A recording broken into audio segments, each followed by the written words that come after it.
Michael Easter was actually just talking about that. He's a guy who wrote this book, The Comfort Crisis, and he wrote this book about a study that they did where they took these guys and they purposely starved them. Play it so he could say it.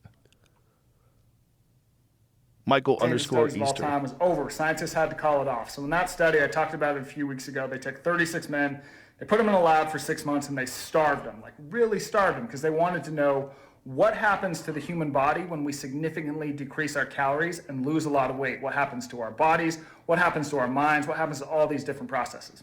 So it was a really enlightening study, told us a lot about weight loss. But where it started to get interesting is that now they have to refeed these guys and bring them back up to a normal weight. And the impacts of the weight loss were very lasting on these guys' behavior.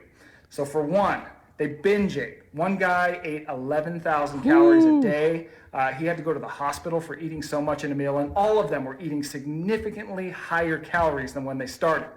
Second is that they obsessed about food. It was on their mind all the time, just as it had been when they were starving. And there's a handful of other really fascinating things that happened that basically ended up bringing these guys above the weight that they started at. So after this crazy diet, they actually ended up heavier. And this can tell us a lot about diets today, how we should approach them, how we should think about eating normally once we've lost weight.